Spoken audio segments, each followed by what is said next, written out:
À 6 ans, je la réveillais à 6 heures du matin comme, il y a des enfants qui souffrent. Il faut qu'on fasse quelque chose. On a une grande maison, on a de la place, il faut qu'on fasse quelque chose. Même à Nairobi, il y a beaucoup de pauvreté, il y a beaucoup de gens qui habitent dans la rue. Donc, les gens ont peur, les enfants ont peur de parler. Par contre, les enfants qui avaient pas peur, qui voulaient vraiment sortir de cet enfer, comme ils ont dit, j'ai commencé à faire des escape plans. Afin de partager, discuter, apprendre, rencontrer, s'informer et comprendre ensemble sur tous les sujets concernant l'éducation et la famille, bienvenue ici à votre podcast Éducation Famille. Là, tu retournes, là aussi, tu as rencontré quelqu'un, tu as 2 enfants, dont un justement que tu as appelé Amani, qui veut dire la paix dans le langage swahili. Raconte-moi ça de ce côté-là, parce que tu as trouvé l'amour là aussi. Oui, l'amour des enfants, mais l'amour de...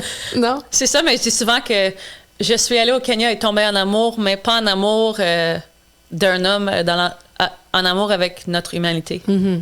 Et dans cette humanité-là, j'ai trouvé mon mari. En fait, c'est l'autre fondateur de la fondation. Donc, on était une couple d'amis au début, à commencer à travailler ensemble pour la fondation. Et là, c'est vraiment moi et lui, les fondateurs. Donc, on était amis pendant 5 ans avant d'être ensemble. Donc, c'est ça, c'était vraiment ça aussi. C'était vraiment jamais prévu. Non. Mais c'était pas dans mes plans, c'était pas dans mes... Mais... ben, c'est ça. Puis ton fils est né ici ou il est né là-bas? Oui, il est né ici. Et ça aussi, c'est une autre histoire pour une autre journée. Mais la famille, dans le côté qu'on le connaît, moi, ma famille, elle a été déchirée en partant à cause que notre gouvernement, à ce moment-là, c'était le gouvernement de Stephen Harper. Puis on refusait que mon mari soit ici pour la naissance de notre enfant. Oui, ben oui, il n'y avait pas ça. J'étais seule. Donc... en fait, ils avaient dit dans leur lettre de refus, c'était la raison de la visite n'est pas valide. Alors, c'était juste la naissance de son enfant. Mm-hmm. Donc, c'était très difficile. Et, mais encore, j'abandonne pas facilement. Donc, après 2 mois, mon fils avait 2 mois, on est allé au Kenya. Et encore, j'étais là 7 mois. Et c'est ça, je suis nomade.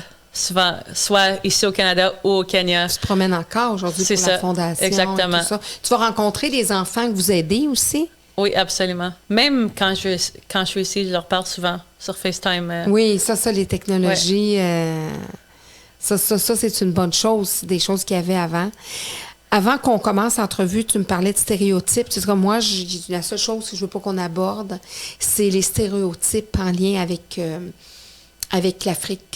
Qu'est-ce qui t'agace par rapport à ça? C'est qu'est-ce que la plupart des gens qui sont jamais allés en Afrique pensent ou voient, que toi, tu dis non, c'est pas ça. Là, aujourd'hui, là, je veux que tu leur dises, tu sais, c'est quoi les stéréotypes qu'on pense puis qui sont véhiculés, mais qui ne sont pas vrais? Mm-hmm.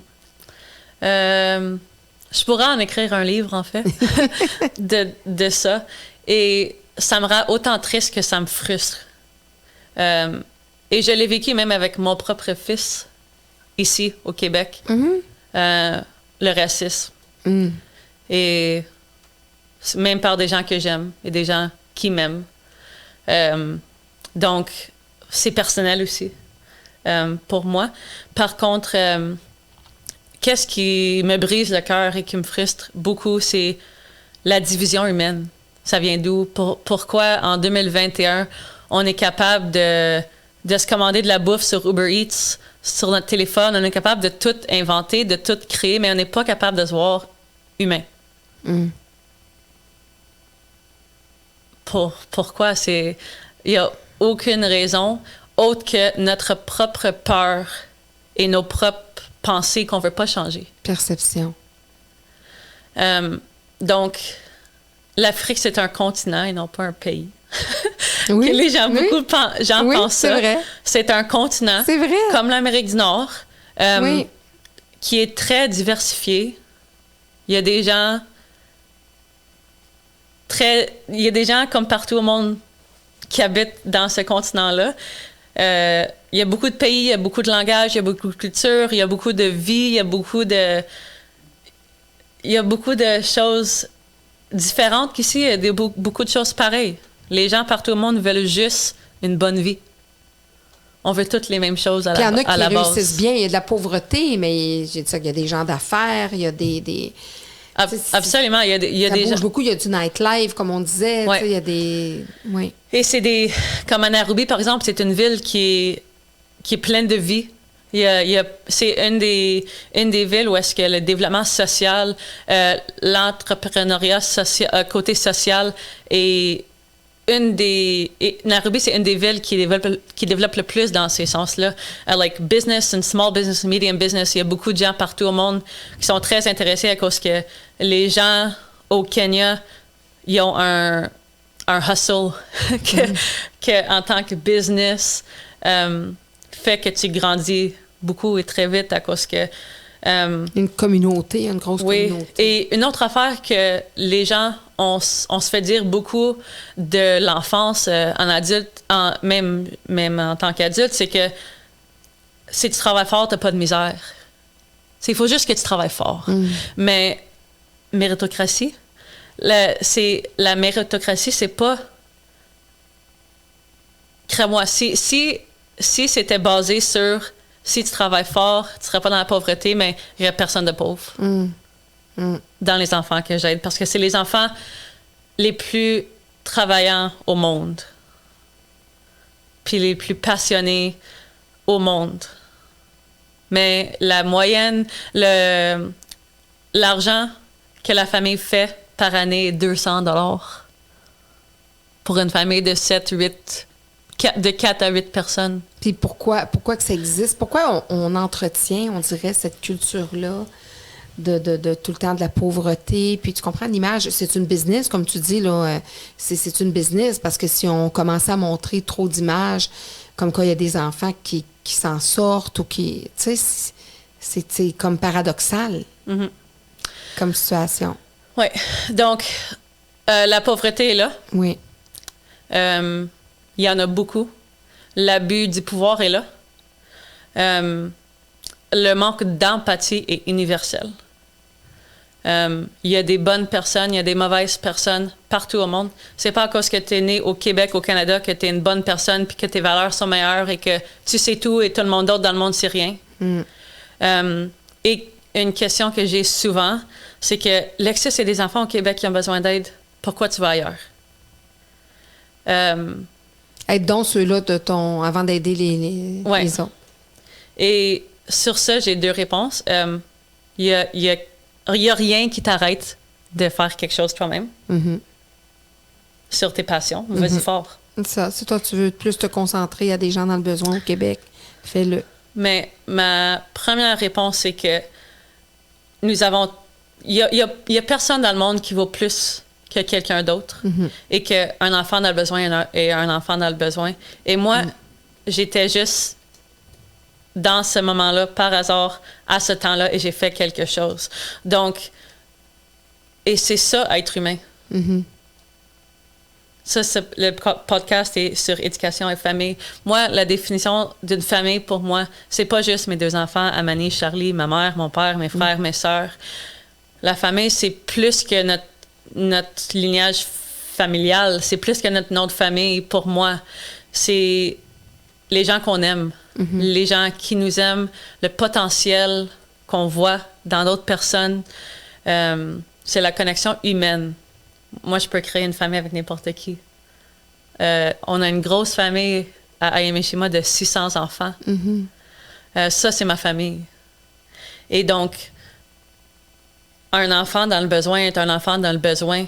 Peu importe où il est. Ton voisin à Montréal qui mange pas, ben cet enfant-là, le sentiment est le même partout. Et la seule différence, c'est que un enfant est peut-être plus chanceux d'être né au Canada et avoir un passeport canadien, nous avons des systèmes sociaux qui nous supportent. Notre éducation, elle est gratuite.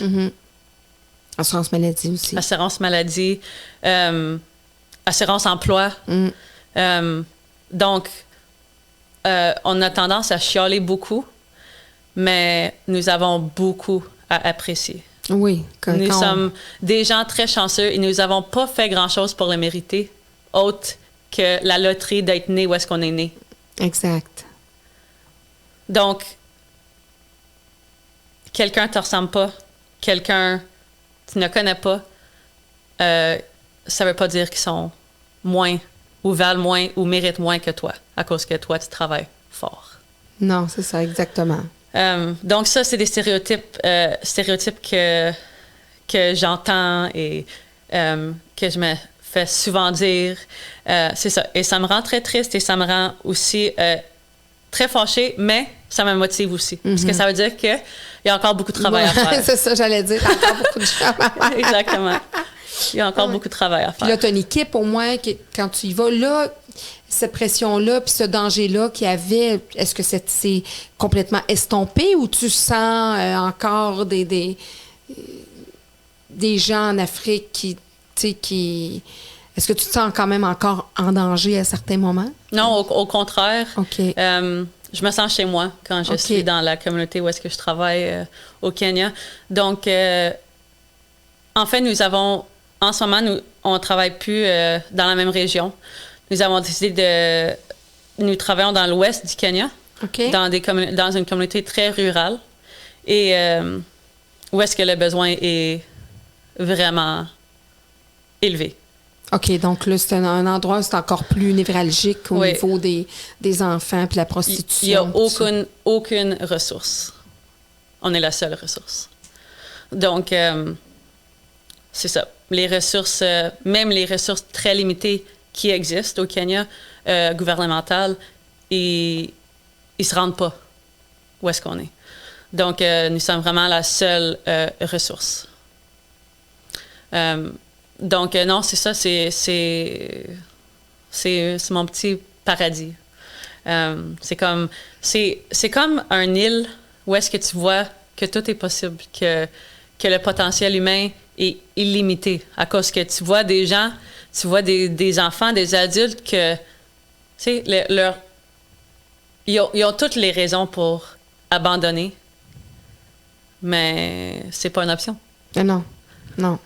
Tu sais, on force, on y va, on regarde le positif, puis on veut de mieux pour nos enfants, on veut briser le cycle, on veut... Donc, c'est une petite île d'espoir qu'on a créée et que les enfants eux-mêmes ont créée à cause que tu peux pas aider des gens qui veulent pas changer.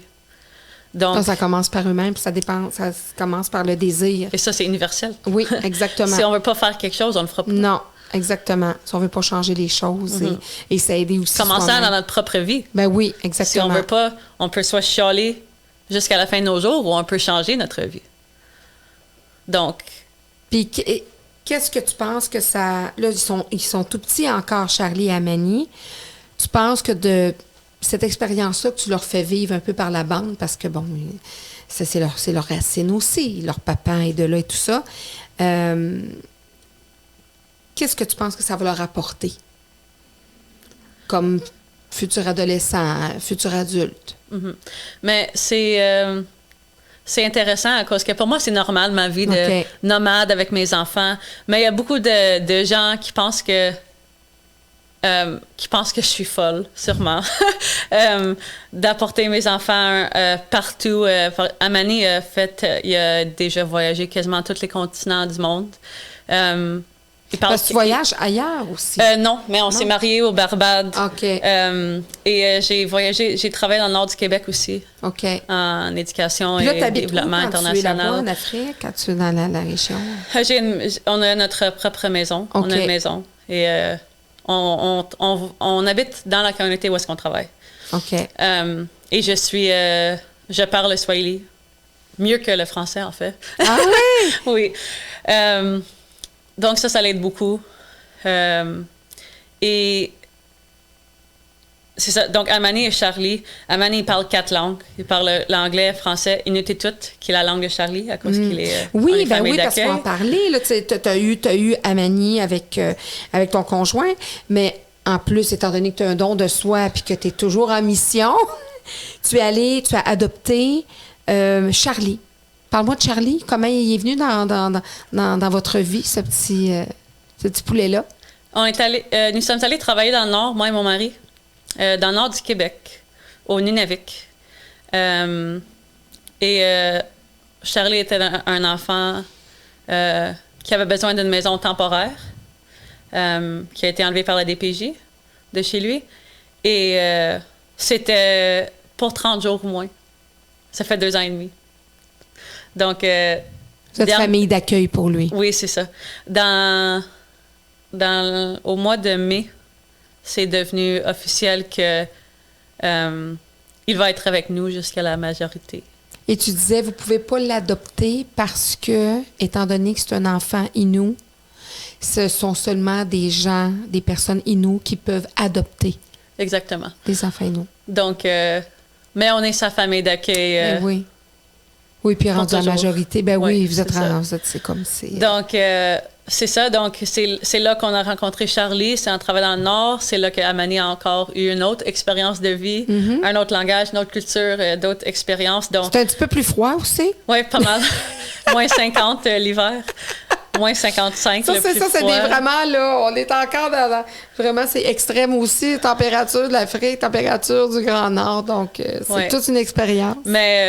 Mais aussi tellement de ressemblances aussi du Kenya au Nunavik. C'est vrai. Mais donc, c'est ça, les expériences de vie, pour répondre à ta question, pour mes 2 enfants, je pense que la plus grande chose, c'est la flexibilité et aussi de juste l'humanité. Qu'il n'y a personne qui est anormal pour eux, il n'y a personne qui est différent de mauvaise façon. Et c'est juste normal c'est juste leur vie normale. Ça fait depuis qu'ils sont tout petits, là. C'est ça. Ils sont nés là-dedans. C'est ça. Puis Charlie est venu au Kenya à cause que avant le mois de mai, pour ces 2 ans-là qu'on l'avait, on ne pouvait pas voyager avec. Mais cet été, vu que la décision a été prise en cours qu'elle allait rester avec nous, on a pu voyager avec lui. Oui, tu arrives d'Afrique, là. Tu as passé l'été là. Donc, c'est ça, ouais, on vient de revenir. Donc, c'était la première expérience à Charlie. Mais encore, mon point a été... j'ai vu encore mon point de l'humanité à cause que Charlie, il parle pas le Swahili. Les petits-enfants comme Charlie, ils parlent pas l'anglais non plus. Donc, ils ont techniquement aucun langage verbal avec lequel communiquer. Mais ça trouve leur langage entre eux. Donc, tu sais, Charlie, il faisait tellement chaud pour lui. Il était comme, I'm sweating. Je suis partout. Mais puis là, il était comme, qu'est-ce que tu dis, tu sais, en Swahili, qu'est-ce que tu dis? Puis là, eux, ils leur parlaient à Charlie en Swahili, puis ils étaient comme, what? Let's play! Qu'est-ce que tu dis? On joue! Donc, c'est ça, c'était comme, il s'est tellement amusé, il ne pouvait pas revenir. Il me disait quasiment tous les jours, I have a lot of friends, j'ai plein d'amis. Puis il a adoré ça. Donc, c'est juste une autre expérience de vie. Et j'espère qu'ils vont le prendre avec eux le reste de leur... Ça va les accompagner. Le reste de leur vie, oui. Puis toi, tu te vois où dans les prochaines années? Là, tu reviens ici, tu pars là. Tu as l'air d'une fille qui aimerait ça peut-être être tout le temps là. Ça se voit? Oui, ça se voit un petit peu. À peine. Donc, tu te vois, c'est quoi tes aspirations avec la fondation dans l'avenir? Tu voudrais qu'il se passe quoi pour toi, pour tes enfants, pour la fondation? Tu sais que mon but optimal, c'est que j'aurais pas besoin de faire ce travail-là à cause que le besoin ne sera pas là. Ben oui. Mais jusqu'à temps que ce jour-là arrive, je donne ma vie au complet. Et j'adore ça. Et jusqu'au mois de janvier de cette année, 2021, je faisais toujours d'autres emplois, professeur, travailler avec les enfants dans le côté avec les jeunes, travailleurs sociaux dans ces domaines-là, et aussi tous les autres travaux que je pouvais faire pour survivre et pour aider la Fondation. Mais au mois de janvier, j'ai décidé de prendre un risque et d'arrêter mes autres emplois et de faire Eshima à temps plein. Que ça. Et non seulement le faire quand je devrais dormir. Donc, ma vision pour ma vie devient de plus en plus claire. Et j'ai de plus en plus de paix et de direction. C'est ta voix, là. C'est vraiment ta ligne de... C'est ça. Donc, je me vois où? Parler plus, d'en parler. Je me vois écrire. Je me vois parler partout au monde. Je me vois plus au Kenya, en effet. Je me vois avoir des bénévoles de partout au monde, venir voir mon chez-moi. Des vrais bénévoles. Oui, des vrais, exact. Pas juste des touristes qui se déguisaient en bénévoles. Exact. Non, moi, ça va pas être n'importe quoi, notre programme de bénévolat, ça, c'est sûr et certain, je peux te le garantir. Non, c'est ça, de vraiment agrandir notre famille. Notre communauté. I Am Eshima Global. On appelle ça nos Dream Builders, les gens qui fabriquent des rêves. Ouais. Donc, de vraiment agrandir notre famille. C'est ça. Et d'être preuve dans le monde que tout est possible dans nos vies personnelles et collectives. Si on veut prendre notre temps, si on croit à nos convictions puis à notre mission. Écoute, moi, je te trouve vraiment inspirante. Je suis vraiment contente de te recevoir. S'il y a des gens qui veulent devenir des vrais bénévoles, s'il y a des gens qui veulent faire déjà une différence en se déplaçant en Afrique, qu'est-ce que tu leur suggères? Qu'est-ce qu'ils peuvent faire avec un organisme ou pas un organisme ou en étant bénévole avec votre organisme à vous? Quelqu'un qui dit, écoute, ben là, moi, j'écoute ça, ce podcast-là, je veux faire quelque chose vraiment. Qu'est-ce que je peux faire?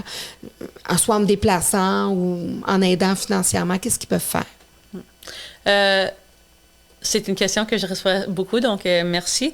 Et il y a plein de façons dans lesquelles les gens peuvent s'impliquer. Et je crois fortement que nous avons tous des talents et des forces différentes. Donc ça peut varier d'une personne à l'autre. Et aussi, pour faire une différence dans la vie des enfants de I Am Eshima, tu peux le faire dès où est-ce que tu es assis en ce moment en écoutant ce podcast. À cause que 100% des dons, nous n'avons pas de frais administratifs. Donc 100% des dons vont directement aux enfants. Et notre organisme fonctionne de façon que tu peux choisir exactement où est-ce que ton argent va aussi. Donc, si tu veux parrainer un enfant, si tu veux offrir une bourse académique à un enfant, tu peux choisir de faire ceci au niveau primaire, secondaire et aussi université, cégep université. Donc, on voyage avec des enfants dans leur parcours académique au complet. Nous avons aussi 4 autres programmes. Nous avons 5 programmes, tous basés sur l'éducation et rendre l'éducation accessible à tout le monde, car c'est un droit humain. Et donc, nous avons d'autres programmes.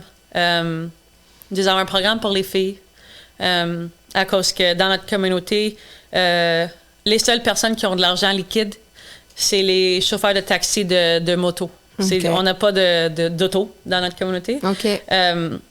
Donc, c'est des taxis moto. Donc, les filles se prostituaient en échange pour une serviette sanitaire. Et là, les taux de child marriage, de mariage d'enfance, de décrochage scolaire, de sida, de problèmes de santé, grossesse d'ado, tout ça était vraiment élevé. Les taux étaient vraiment élevés. Donc, on a commencé un programme My Time c'est my time, c'est mon temps. C'est mon temps en anglais, on dit my time of the month. Fait que je suis dans ma semaine. OK. So, my time of the month and my time to change my life. Donc, c'est my time, c'est ma semaine, mais c'est mon moment de changer ma vie. Donc, ce programme-là offre des serviettes sanitaires des serviettes sanitaires et de l'éducation aux filles à 340 filles par mois. À 340 filles. Et depuis qu'on a commencé ce programme-là, il n'y a pas une fille qui a décroché de l'école ou tombé enceinte. Par force. Non, c'est ça. Donc, c'est ça. Donc, ça se fait où? Dans vos locaux? Oui, c'est ça. OK. C'est dans notre compound. Like, OK. Dans notre chez nous. Oui, c'est ça. Ben, dans le sens, vous avez votre maison, c'est comme un genre d'emplacement, oui, un terrain où vous avez... c'est ça, ou avec plusieurs bâtisses, en fait. C'est sécurisé. Oui, c'est ça. Donc, c'est très simple, mais ça marche. Ça peut être par les frais, puis ça peut être quelqu'un qui peut se déplacer puis qui dit, ben moi, je veux vraiment aller faire du bénévolat. Vous êtes en train de développer là, cet aspect-là, d'avoir des gens qui vont se déplacer. Oui, en fait. Donc c'est ça. Si tu n'es pas prêt ou si tu ne veux pas venir au Kenya, il y a plein de façons d'aider aussi. On a des événements au Canada. Si vous avez des contacts à votre travail, nous ramassons aussi des canettes et des bouteilles vides. 5 cents et 10 cents à la fois, ça fait une grande différence. Donc, si vous travaillez dans des compagnies où est-ce qu'il y a beaucoup de canettes vides, il y a plein d'options. Plein d'options où on peut faire une différence sans nécessairement avoir faire un gros chèque ou sans nécessairement se déplacer, en sachant que c'est un organisme qui, moi, j'aime beaucoup 100%, que ça vont directement aux enfants. Et ça change le monde. Exact. À travers tes yeux, à travers tes actions. Écoute, je te remercie vraiment beaucoup, Alexis, vraiment pour cette rencontre. Je te remercie au nom de ces enfants-là qui, sont peut-être pas au Québec, mais justement, ce sont des enfants et peu importe où ils sont, on se doit d'y penser, on se doit de changer les choses, on se doit de se sortir de notre petite zone de confort puis de dire, il y a d'autres choses qui se passent ailleurs. Ce sont des enfants, ça pourrait être les nôtres. On aurait pu vivre là, puis etc. Donc, c'est des humains. Et ça prend des personnes comme toi. Alors, je te salue vraiment et tu as toute mon admiration pour ce guts que tu as eu, cette force en toi que tu as eu de continuer de persévérer. Tout à l'heure, je faisais des blagues avec mon film de James Bond, mais moi, je me dis, écoute, là, c'est encore pire, là, tu sais, dans le sens que tu étais toute jeune, puis tu aurais pu te faire assassiner, tu aurais pu te faire... pour tes convictions, puis te continuer, tu aurais pu t'en revenir ici, puis dire, écoute, là, c'est trop pour moi. Alors, moi, je pense qu'il n'y a pas de hasard. La vie t'a mis, en tout cas, quelqu'un qui t'a mis sur cette route-là. Et puis, au nom de tous ces enfants que tu as sauvés, mais je veux savoir, en terminant, Lucie. Est-ce que tu l'as retrouvée? Oui, je l'ai retrouvée. Elle était où? Chez elle, c'était... vu que les propriétaire de l'orphelinat savait qu'on était proches et qu'elle allait sûrement me parler de la réalité.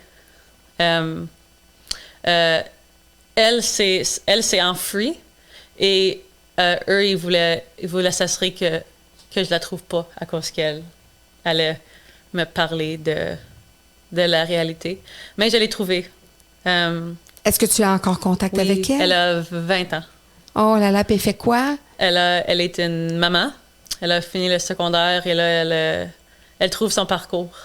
Elle se cherche. Elle est en train de voir vers où... Ouais. Ah, c'est une belle histoire. Même là, un mois, elle était dans mes bras, puis c'est fou de l'avoir... Même à 20 ans. Oui, c'est fou de l'avoir à 20 ans. Et puis... une chose que les gens aiment beaucoup aussi, que les bijoux que je mets en ce moment. J'allais justement t'en parler, exactement. Je voulais finir aussi avec ça, on a fait de la télépathie. C'est tellement beau, oui. Donc, nous avons... c'est ça. Donc, parrainer un enfant, offrir une bourse académique à des enfants, supporter un enfant dans nos programmes, ça coûte 10 $ par mois. Dans les autres programmes, parrainer un enfant, c'est... la moyenne, c'est 40 $ par mois. Il y en a que c'est un peu plus, dépendant des besoins, dépendant du niveau d'éducation aussi. Mais la moyenne, c'est 40 $ par mois pour parrainer un enfant. Par contre, il y a d'autres façons aussi. Ça, c'est notre entreprise sociale. C'est notre ligne de bijoux et de décoration pour la maison aussi. Nous avons une nouvelle collection qui va sortir au mois de septembre. Donc, vous pouvez la trouver sur notre site web et aussi sur nos pages, sur nos réseaux sociaux. Donc, notre site web, c'est iamheshima.org. Oui. Donc, I am Heshima. Donc, I am, je suis en anglais. Heshima, c'est H-E-S-H-I-M-A, qui veut dire... Le respect. Le respect. En Swahili. En Swahili. Et donc, je suis le respect de vivre nos valeurs et de visionner un monde où est-ce que chaque enfant peut être respecté et d'avoir cette valeur humaine et d'atteindre leur but, d'être heureux dans leur vie.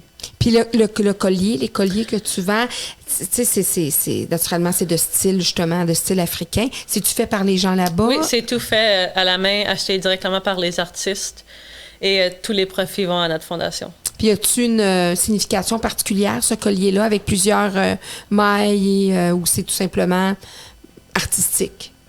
C'est artistique et au Kenya, c'est la couleur, elle est partout.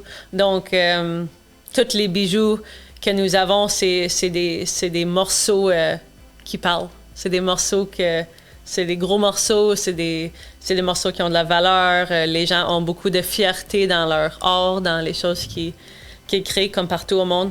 Donc, c'est ça. Et c'est des choses que vous ne pouvez pas trouver nulle part d'autre. Au Québec, et souvent, nous avons seulement une coupe de chaque item. Donc, quand vous l'avez, c'est juste vous qui l'avez. Comme ça, c'est le seul. Exclusif. C'est le seul, c'est l'exclusivité. Oui, exactement. Alors, merci beaucoup de ton partage, Lexi. Écoute-moi, je suis en éducation. Je suis une enseignante. Tu le sais, tu étudies là-dedans. À chaque fois que j'ai un invité, je remets un diplôme. Et t'en mérites tout un. Je te dirais que t'en mérites vraiment, vraiment tout un.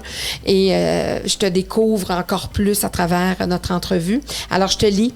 Un certificat d'engagement décerné à Alexis Betty pour son goût de l'aventure et son âme missionnaire, pour son implication et sa détermination à vouloir faire changer les choses, pour son rôle de mère de cœur et d'adoption, pour tous ses projets d'engagement envers l'humain, pour cette grande différence qu'elle fait dans la vie de ce peuple qu'elle a choisi et conquis. Wow! C'est tellement beau! Il n'est pas en anglais! En français, mais je sais que naturellement. Beau. Merci beaucoup. Puis tu le mérites grandement. Je vais mettre une photo sur nos. Oui, on va faire une photo sur nos réseaux certainement. Sociaux que vous pouvez suivre. On se revoit. Oui, puis on se revoit, c'est sûr. Prépare-moi un programme de bénévolat. J'y serai à un moment donné, c'est certain. Excellent. Tu es la bienvenue. Merci. Merci beaucoup.